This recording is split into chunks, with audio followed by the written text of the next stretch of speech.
दोस्तों, हमारे देश की वो लिबरल जमात और वो देश विरोधी पत्रकार जो हमेशा पाकिस्तान के बातों की राय रखते हैं, उनके पक्ष में खड़े रहते हैं, जो ध्रुव राठी जैसे लोगों का सपोर्ट करते हैं, जो ध्रुव राठी यहां पर न जाने कितनी ही अफवाह भरी बातें फैलाते रहता है। और ये वो लोग हैं जो देश के साथ कभी खड़े नहीं होते हैं, दिखाते हैं कि वो खड़े हैं, लेकिन जब भी ऐसे कोई मुद्दे आते हैं तभी अपना मुंह फेर लेते हैं। और जो मौजूदा सरकार है बीजेपी, अगर उनसे कहीं ऊंच नीच कुछ भी हो जाए तो ये फिर हाथ धोकर पीछे पड़ जाते हैं। अब बांग्लादेश में जो भी कुछ भी हो रहा है, पिछले एक हफ्ते से आप देख रहे हैं, जो कुछ भी हो रहा है वहां पर, जिस तरह से हिंदू मंदिरों को तोड़ा गया, हिंदू लोगों के घरों में आग लगाई गई, उनकी बहू बेटियों की इज्जत के साथ खिलवाड़ किया गया, लोगों को बीच सड़क पर काट दिया गया, ऐसी बहुत सारी चीजें हमने देखी। तो हमारे देश की ये जो लिबरल जमात है, लेफ्टिस्ट है और ये पत्रकार हैं, दूसरों को तो ये गोदी मीडिया कहते हैं, लेकिन ये कौन सी मीडिया है पता नहीं। इनके बारे में ज्यादा बात नहीं कहना चाहता, लेकिन ये कहना चाहता हूं कि इनके मुंह पर जोरदार तमाचा लगा है, क्योंकि ये लोग कह रहे थे कि बांग्लादेश में तो ऐसा कुछ हो ही नहीं रहा है, ना किसी हिंदू का घर तोड़ा जा रहा है, ना किसी की इज्जत के साथ खिलवाड़ किया जा रहा है, ना लोगों की जान जा रही है, ना ही ऐसा कुछ वहां पर हो रहा है। वहां पर जो दिखाया जा रहा है सब कुछ झूठ है, बांग्लादेश को बदनाम किया जा रहा है। ये सब पता नहीं कहां से वीडियो बना रहे हैं। ये हमारे देश के उन पत्रकारों का कहना था जो हमेशा देश विरोध में खड़े रहते हैं। लेकिन इन सभी के मुंह के ऊपर एक जोरदार तमाचा पड़ा है, वो भी चप्पल वाला तमाचा, क्योंकि वहां की जो मौजूदा जिसने सरकार बनाई है, जो भी उससे जुड़े हुए लोग हैं, जो मोहम्मद यूनुस है, ये सभी लोग हिंदू धर्म के लोगों से वहां माफी मांग रहे हैं कि अब अगर हिंदुओं के ऊपर कुछ भी हुआ वहां पर तो मैं इस्तीफा दे दूंगा, ऐसा मोहम्मद यूनुस का कहना था। लेकिन ये सब दोगले लोग हैं, ये कहते कुछ हैं और करते कुछ हैं और रिजल्ट इनका कुछ और ही आता है। एक्चुअली इनके दिमाग में वही चल रहा होता है जो बांग्लादेश में इस वक्त चल रहा है।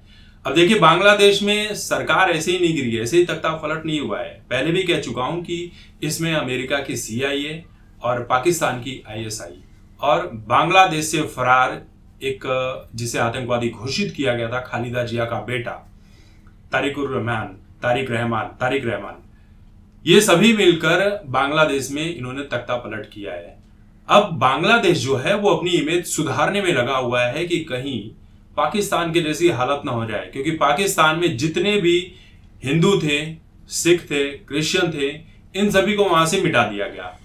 और सबसे बड़ी बात, जो हिंदू वहां पर 22% की जनसंख्या में थे, वो 0.0 समथिंग कुछ हो गए हैं। मतलब हिंदू पूरी तरह से वहां खत्म हो चुके हैं। वहां पर प्राचीन मंदिरों को तोड़ा गया, सभ्यताओं को नष्ट कर दिया गया, ऐसा बहुत कुछ किया गया। उसके बाद आज भीख मांग रहे हैं, अमेरिका कुछ चवन्नी अठन्नी फेंक देता है तो उसके बाद ये खुश हो जाते हैं। और अब ये दिखा रहे हैं कि इनके यहाँ कोई आता नहीं। भारतीय क्रिकेट टीम जो है वो वहां जाना ही नहीं चाहती है, कब बम फोड़ दे इनका कुछ पता नहीं। बॉल फेंकने की जगह बम फेंक दे, फूट जाए, मर ही जाएंगे भारतीय क्रिकेट टीम के खिलाड़ी। तो इनका कुछ भरोसा नहीं। श्रीलंका के क्रिकेट खिलाड़ियों ने पहले ही देख लिया है, तो ये रोते रहते हैं कि यार हमारे यहाँ कोई आता ही नहीं है, क्योंकि इन्होंने हमेशा आतंकवाद को ही तो बढ़ावा दिया है। आतंकी देश है एक पाकिस्तान। अब वहां पर कोई 1-2 मेडल जीतकर चला जाए तो हमारे देश के भी कुछ ऐसे लोग हैं जो कहते हैं कि यार राजनीति और ये हिंदू मुस्लिम तो सिर्फ यही लोग करते हैं, जो बीजेपी वाले हैं, बाकी तो कोई करता नहीं। और पाकिस्तान से हमारी लड़ाई तो अभी 2014 के बाद ही शुरू हुई है। उसके पहले तो पाकिस्तान से और भारत से तो एकदम भाईचारा था, कुछ होता ही नहीं था। कारगिल युद्ध और 1965 का युद्ध, ये सब ऐसे ही था भाई यार। ये ऐसे हैं देश विरोधी लोग।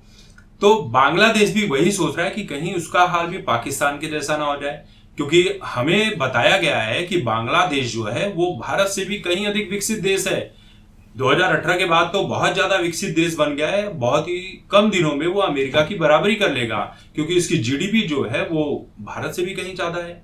तो इस इमेज को सुधारने के लिए, क्योंकि अमेरिका के सांसद जो है वो भी बुराई कर रहे हैं, कई देश बुराई कर रहे हैं कि हाँ बांग्लादेश में हिंदुओं के साथ गलत किया जा रहा है, तो इसी इमेज को सुधारने के लिए वहां के जो अंतरिम सरकार है वो तो हो गया जो होना था, लेकिन अब जो मोहम्मद यूनुस बने हैं ये चाहते हैं कि यहां पर सब कुछ ठीक हो, यहां पर भी टूरिज्म बढ़े, सब कुछ बढ़े, इसीलिए ये सब लेप लगाया जा रहा है।